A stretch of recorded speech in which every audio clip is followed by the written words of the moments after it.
ایک دن بادشاہ نے اپنے 3 وزراء کو دربار میں بلایا اور تینوں کو حکم دیا کہ تینوں ایک ایک تھیلا لے کر باغ میں داخل ہوں اور وہاں سے بادشاہ کے لیے مختلف اچھے اچھے پھل جمع کریں۔ وزراء بادشاہ کے اس عجیب حکم پر حیران رہ گئے اور تینوں ایک ایک تھیلا پکڑ کر الگ الگ باغ میں داخل ہو گئے۔ پہلے وزیر نے کوشش کی کہ بادشاہ کے لیے اس کی پسند کے مزیدار اور تازہ پھل جمع کرے، اور اس نے کافی محنت کے بعد بہترین اور تازہ پھلوں سے تھیلا بھر لیا۔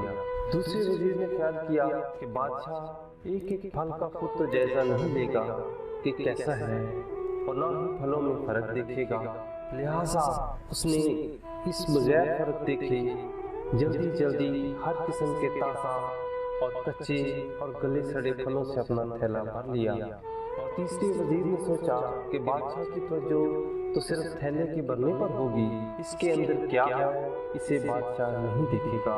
یہی سوچ کر وزیر نے تھیلے میں گھاس پھوس اور پتے بھر لیے، محنت سے بچ گیا اور وقت بھی بچایا۔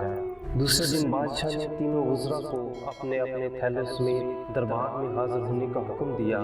جب تینوں دربار میں حاضر ہوئے تو بادشاہ نے تھیلوں کو کھول کر بھی نہ دیکھا اور حکم دیا ان تینوں کو ان کے تھیلوں سمیت 1 ماہ کے لیے دور دراز جیل میں قید کر دو۔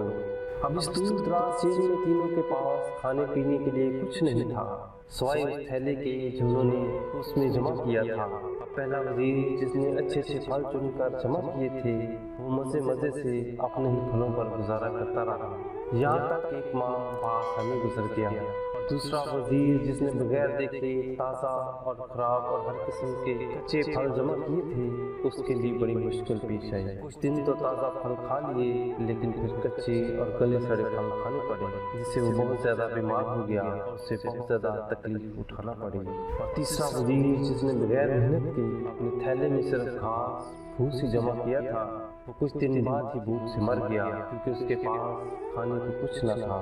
اب آپ اپنے آپ سے پوچھئے آپ کیا جمع کر رہے ہیں؟ آپ اس باغ میں ہیں جہاں سے آپ چاہیں تو نیک مال اپنے لیے جمع کریں اور چاہیں تو خراب مال، مگر یاد رہے جب بادشاہ کا حکم صادر ہوگا تو آپ کو اپنی جیل یعنی قبر میں ڈال دیا جائے گا۔ آپ اکیلے ہوں گے جہاں آپ کے ساتھ صرف آپ کے مال کی تھیلی ہوگی، تو جو آپ نے جمع کیا ہوگا وہی آپ کو وہاں کام آئے گا۔ تو آج تھوڑی سی محنت کر کے اچھی چیزیں یعنی نیک مال جمع کر لیں اور وہاں آسانی اور آرام دہ زندگی گزاریں۔ ابھی ہمارے پاس وقت بھی ہے اور اللہ پاک نے سب معذوریوں سے بھی دور رکھا ہے۔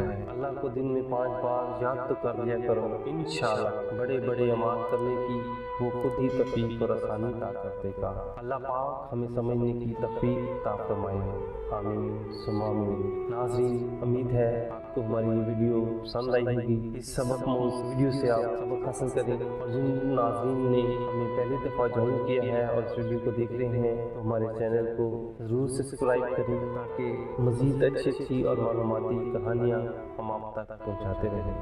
شکریہ۔